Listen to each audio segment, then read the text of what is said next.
फातिमा की रानी माँ, प्रभु यीशु की माँ, आसरा तू ही है माँ।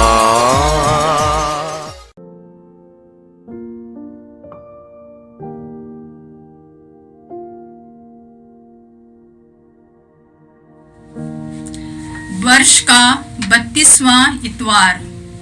पहला पाठ राजाओं का पहला ग्रंथ, अध्याय 17, पद संख्याएं 10 से 16 तक।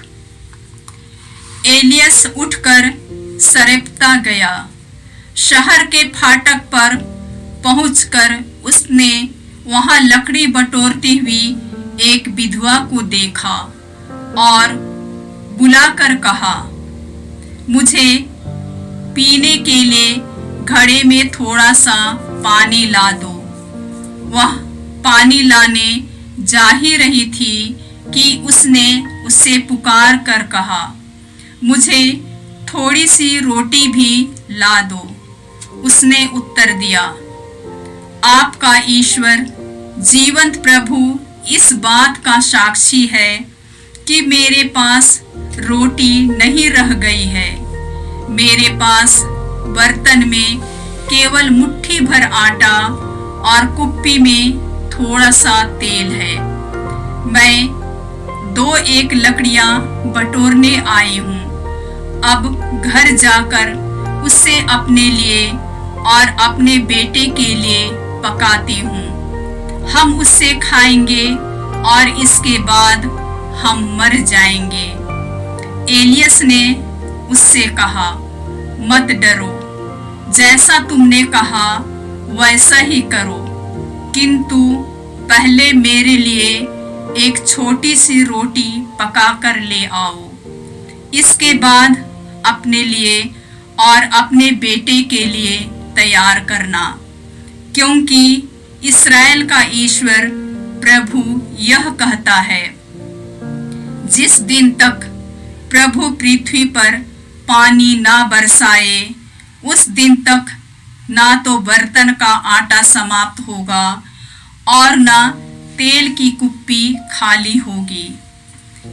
एलियस ने जैसा कहा था स्त्री ने वैसा ही किया और बहुत दिनों तक उस स्त्री, उसके पुत्र और एलियस को खाना मिलता रहा, जैसा कि प्रभु ने एलियस के मुख से कहा था। ना तो बर्तन में आटा समाप्त हुआ और ना तेल की कुप्पी खाली हुई। यह प्रभु की वाणी है। ईश्वर को धन्यवाद। भजन अनुवाक्य। मेरी आत्मा प्रभु की स्तुति करे। मेरी आत्मा प्रभु की स्तुति करे। प्रभु सदा ही सत्य प्रतिज्ञा है। वह पद दलितों को न्याय दिलाता है। वह भूखों को तृप्त करता और बंदियों को मुक्त कर देता है। अनुवाक्य। मेरी आत्मा प्रभु की स्तुति करे। मेरी आत्मा प्रभु की स्तुति करे। प्रभु अंधों की आंखों को अच्छा करता और झुके हुए को सीधा करता है। वह धर्मियों को प्यार करता और परदेशी की रक्षा करता है। अनुवाक्य। मेरी आत्मा प्रभु की स्तुति करे। मेरी आत्मा प्रभु की स्तुति करे। वह अनाथ तथा विधवा को संभालता और विधर्मियों के मार्ग में बाधा डालता है। प्रभु सियोन के ईश्वर युगानुयुग राज्य करता रहेगा। अनुवाक्य। मेरी आत्मा प्रभु की स्तुति करे। मेरी आत्मा प्रभु की स्तुति करे। दूसरा पाठ इब्रानियों के नाम पत्र, अध्याय 9, पद संख्याएं 24 से 28 तक। यीशु ने उस हाथ के बने मंदिर में प्रवेश नहीं किया जो वास्तविक मंदिर का प्रतिरूप मात्र है। उन्होंने स्वर्ग में प्रवेश किया जिससे वह हमारी ओर से ईश्वर के सामने उपस्थित हो सके। प्रधान याजक किसी दूसरे का रक्त लेकर प्रति वर्ष मंदिर गर्भ में प्रवेश करता है। यीशु को उसी तरह बार बार अपने को अर्पित करने की जरूरत नहीं है। यदि ऐसा होता तो संसार के प्रारंभ से उन्हें बार बार दुख भोगना पड़ता, किंतु अब युग के अंत में वह एक ही बार प्रकट हुए, जिससे वह आत्मा बलिदान द्वारा पाप को मिटा दे। जिस तरह मनुष्यों के लिए एक ही बार मरना और इसके बाद उनका न्याय होना निर्धारित है, उसी तरह मसीह बहुतों के पाप हर लेने के लिए एक ही बार अर्पित हुए। वह दूसरी बार प्रकट हो जाएंगे, पाप के कारण नहीं, बल्कि उन लोगों को मुक्ति दिलाने के लिए जो उनकी प्रतीक्षा करते हैं। यह प्रभु की वाणी है। ईश्वर को धन्यवाद। जय घोष, अलेलुया अलेलुया। जागते रहो और तैयार रहो, क्योंकि तुम नहीं जानते कि मानव पुत्र किस घड़ी आएगा। अलेलुया। प्रभु आप लोगों के साथ हो और आपकी आत्मा के साथ। संत मार्कुस के अनुसार प्रभु यीशु ख्रिस्त का पवित्र सुसमाचार। हे प्रभु तेरी महिमा हो। अध्याय 12 पद संख्याएं 38 से 44। यीशु ने शिक्षा देते समय कहा, शास्त्रियों से सावधान रहो। लंबे लबादे पहनकर टहलने जाना, बाजारों में प्रणाम प्रणाम सुनना, सभागृहों में प्रथम आसनों पर और भोजों में प्रथम स्थानों पर विराजमान हो जाना, यह सब उन्हें बहुत पसंद है। वे विधवाओं की संपत्ति चट कर जाते हैं और दिखावे के लिए लंबी लंबी प्रार्थनाएं करते हैं। उन लोगों को बड़ी कठोर दंडाज्ञा मिलेगी। यीशु खजाने के सामने बैठकर लोगों को उसमें सिक्के डालते हुए देख रहे थे। बहुत से धनी बहुत दे रहे थे। एक कंगाल विधवा आई और उसने 2 अधेले अर्थात 1 पैसा डाल दिया। इस पर यीशु ने अपने शिष्यों को बुलाकर कहा, मैं तुमसे कहता हूँ, खजाने में पैसे डालने वालों में से इस विधवा ने सबसे अधिक डाला है, क्योंकि उसने अपनी समृद्धि में से कुछ था, परंतु इसने तंगी में रहते हुए भी जीविका के लिए अपने पास जो कुछ था वह सब दे डाला। यह प्रभु का सुसमाचार है। हे क्रिस्त तेरी स्तुति हो। ख्रिस्त में प्यारे भाइयों और बहनों, इस्राएली कई प्रकार के बलि चढ़ाया करते थे। प्रति वर्ष मंदिर गृह में जाते थे और अपने प्रायश्चित के लिए, पापों के प्रायश्चित के लिए वे बलि चढ़ाया करते थे और वे बार बार करते थे। लेकिन प्रभु यीशु एक ही बार महापुरोहित के जैसे अपने आप को बलि चढ़ा दिया और उसी बलि के द्वारा हमारे पापों को क्षमा कर दिया। और जब वे दूसरे बार आएंगे तो हमें मुक्ति देने आएंगे। हम उसकी प्रतीक्षा करते हैं क्योंकि वह हमारा न्याय करेगा। प्रभु सदा सत्य प्रतिज्ञ ईश्वर है। वह दलितों को न्याय दिलाता, भूखों को तृप्त करता, बंधियों को मुक्त करता,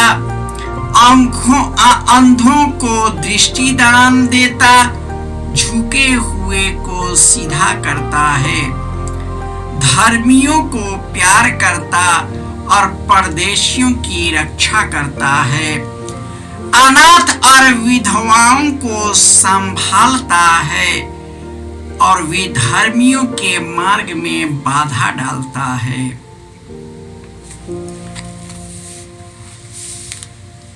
जिस प्रकार इस्राएलियों में बड़े कहाने वाले लोग विधवाओं की संपत्ति को लूट लेते थे, जिस प्रकार आज की दुनिया में एक होड़ है लूटने के लिए, एक दूसरे पर हावी होने का एक होड़ लगी हुई है। और होड़ है कि हम दूसरों को पछाड़कर आगे निकले। और यही होड़ इस्राएलियों के राजनेताओं और धर्म नेताओं में था, जो आज भी बरकरार है। छोटे हो या बड़े पैमाने पर, लेकिन वह विराजमान है।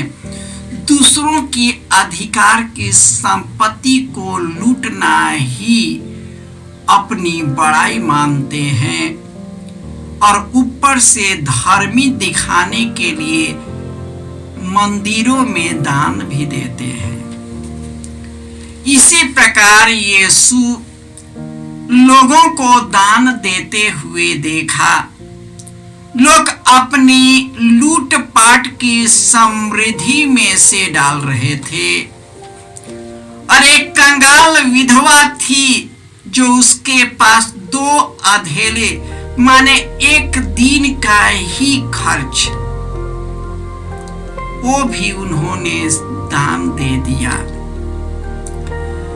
आज के पहले पाठ में हम राजाओं के पहले ग्रंथ में सुनेंगे कि एलियस सेरेप्ता जाता है और वहां एक विधवा को लकड़ी चुनते हुए देखता है और उससे कहता है कि तुम मेरे लिए कुछ भोजन दे दो।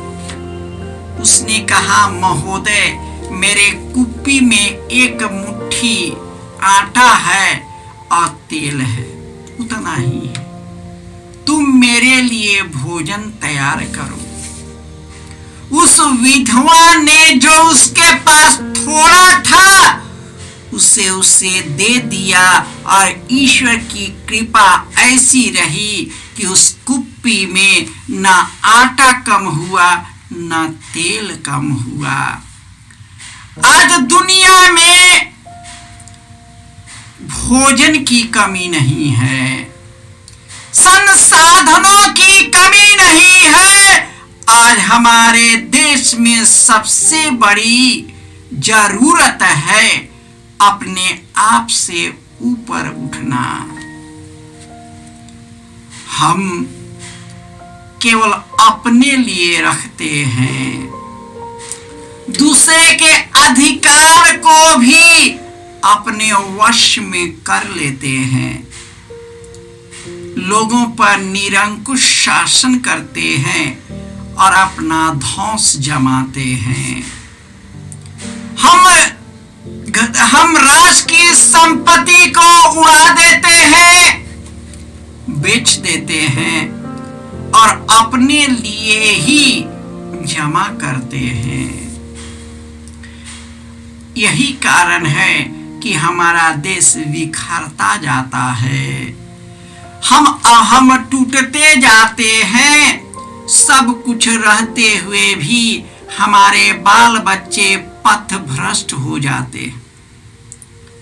जितने भी आयाशी का जीवन व्यतीत करते हैं वह पथ भ्रष्ट हो गए हैं। इतिहास गवाह है, शुरुआत से आज तक जितने भी आयाशी का जीवन जिया सभी पथ भ्रष्ट हो गए। यीशु हमारे लिए बलि मेमना बन गए और उसी के द्वारा इन सब पापों से मुक्ति दिलाई जो पाप हम पर हावी हो जाता है। घमंड और अपने आप में हमें घमंड को निकालता है। वही प्रभु यीशु इन सब पापों से मुक्त किया है। यदि हम हृदय से अपने आप से उठ करके अगर लोगों की सेवा निस्वार्थ भाव से करते हैं, ईश्वर हमारे अंदर में प्रवेश करता है और वह हमें जीवन देता है। वही हमें अपना मार्ग देता है, वही हमें भला चंगा करता और हमें स्वस्थ करता है। हम सभी यीशु के घावों के द्वारा भला चंगा हो गया है। हे प्रभु यीशु, तू अपने जीवन के द्वारा भलाई का काम किया, अंधों को आंख दिया, बहरों को कान दिया, लंगड़ों को पैर दिया, विभिन्न प्रकार से के शारीरिक और मानसिक बीमार व्यक्तियों को चंगा किया। जो अपने जीवन से निराश और दुखी थे उन सबों को दिलासा और सांत्वना दिया। जो पथ भ्रष्ट हो गए थे अपनी वाणी के द्वारा अपने मार्ग पर लाया और अब स्वर्ग का राज्य हमारे बीच लाया और वही कार्य का अधिकार तूने हम सबको सौंप दिया है। हे प्रभु यीशु, तेरे वचन को बार बार सुनते हैं लेकिन संसार और अपने आप में फंसकर इससे हम भटक जाते हैं। हम अपने जीवन से विहीन हो जाते हैं और वही कर बैठते हैं जो नहीं करना चाहिए। हमारी इच्छा रहती है कि हम वही करें जो तेरी इच्छा है, लेकिन हम वह नहीं कर पाते जो करना चाहिए, और जो नहीं करना चाहिए वही कर बैठते हैं, क्योंकि हमारे अंदर में निवास करने वाला पाप, स्वार्थ, लोभ, लालच, लंपटता एक दूसरे पर हावी होने का जो प्रवृत्ति है वह हमारे अंदर निवास करता है। हे प्रभु, तू मेरे जीवन में प्रवेश कर जाए, अपनी आत्मा को हमारे अंदर में विरोपित कर दे, ताकि हे प्रभु यीशु तेरे प्रेम से प्रेरित होकर जो भी करे प्रेम से करे, विश्वास और भरोसे से करे, निस्वार्थ भाव से करे, पवित्र और निर्मल हृदय से करे, ताकि प्रभु उसी के द्वारा हमें अनंत जीवन मिल सके। जय यीशु।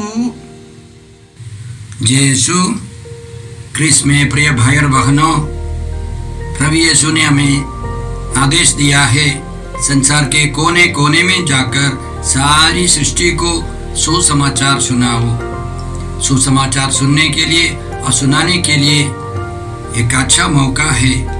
आप कृपया इस चैनल का सब्सक्राइब करें, लाइक करें, शेयर करें, बेल आइकन दबाएं, ताकि यहाँ की नई वीडियोस की सूचना आपको मिलती रहेगी। साथ साथ आप दूसरों को भी प्रेरणा दें इसका सब्सक्राइब करने के लिए।